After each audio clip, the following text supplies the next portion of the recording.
Hey everybody, welcome back to Mike's Wooden Things and Stuff.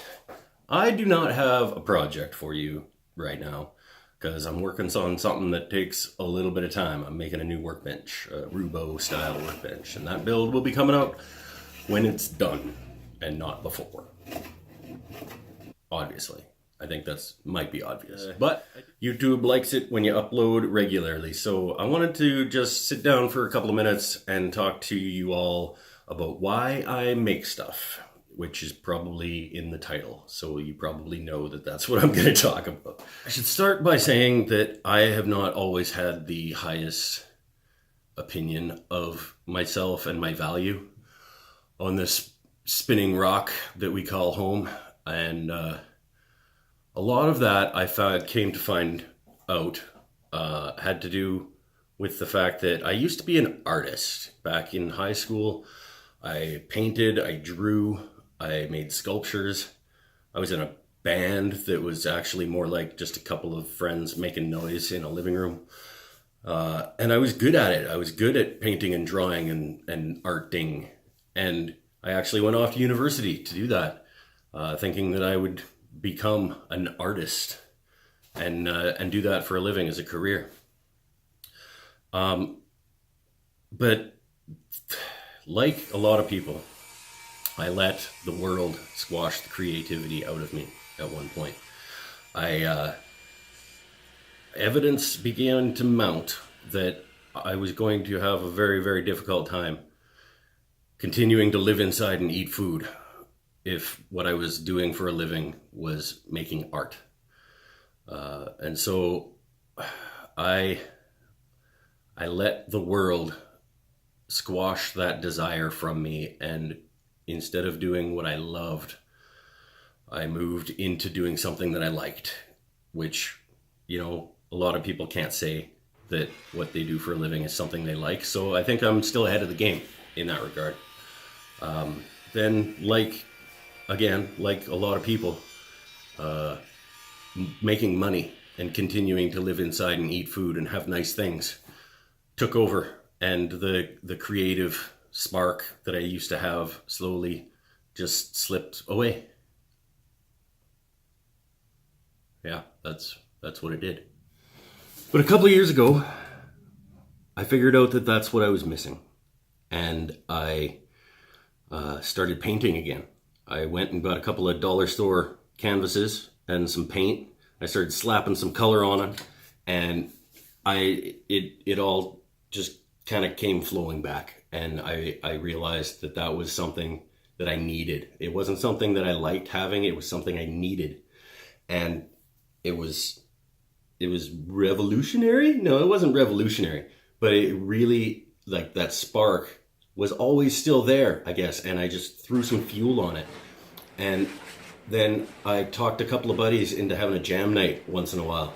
And I realized that it would be a lot less expensive to paint on pieces of wood that I chopped some 1x2s up and made frames with a piece of 1/8-inch plywood on the front of it. I bought this miter saw to make those panels to paint on because it was going to be way less expensive than buying nice canvases. And I was sick of painting on junky, crappy dollar store ones. And you know what happened? When I started using that miter saw, I realized that making stuff was possibly even more fulfilling than the artistic spark and the artistic endeavors that I had lost and was now coming back into my life. And so I thought, okay, that's cool. I like making stuff out of wood too. So then I got a crappy table saw because that's all I could afford. And I got a crappy bandsaw because that's all I could afford, and a crappy drill press because that's all I could afford. And I started making stuff out of wood, and it was phenomenal. And then I found these people on YouTube that were doing this too, and like Mark Spagnuolo and Matt Cremona and Jay Bates, and these guys that were clearly having fun making stuff out of wood, and they would teach me for free on YouTube. Because as you obviously know, if you're watching this, there is something about making stuff that fills a gap in you. This thing right here that I made. This is the first cabinet type thing that I made. And I made it out of crap plywood and scrap that I got for free to do a face edging thing on it. Because I was learning from the YouTube guys. And I measured it really, really carefully. Like, you might look at this and say, like, wow, that's a piece of crap. That's garbage. Especially when you find out that I measured it really carefully when I was making it so that it would fit this stereo on this shelf. And then I have it up here for other stuff.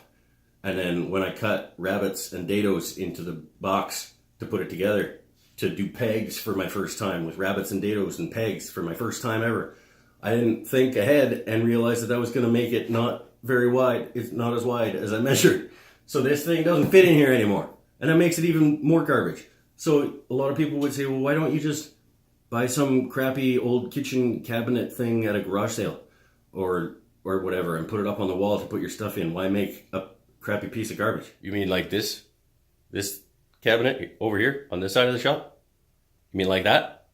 Or like this one that's also on this side of the shop? This melamine thing that I got on the side of the road that had a free sign on it? Like that one over there? And they'd be right. They would be entirely right. Those things are probably better than my thing. But you know what else? I took exactly zero pride in hanging either one of those up on these walls. And this thing, even though it was designed to house this on one shelf and other stuff on the other, and it doesn't do that, I'm proud of this.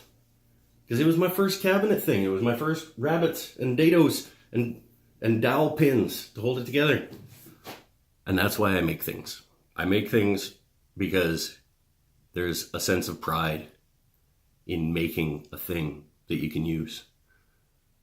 There's no sense of pride, at least not for me, in going to the store and buying a thing that somebody else made that you can use.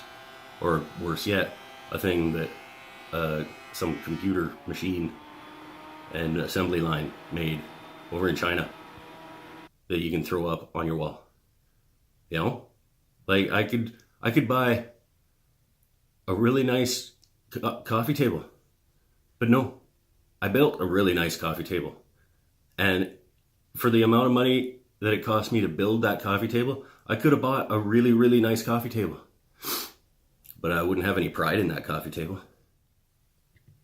Yeah, so that's why I make things. I make things because it feels awesome to make things. Same reason I make music in my friend's living room with my friends. Or paint big, colorful, abstract paintings because it feels awesome. It turns out that feeling awesome isn't something I can buy in a store. But I can make it. And you can make it too. So, that's it for this one. Thanks for watching. See you next time.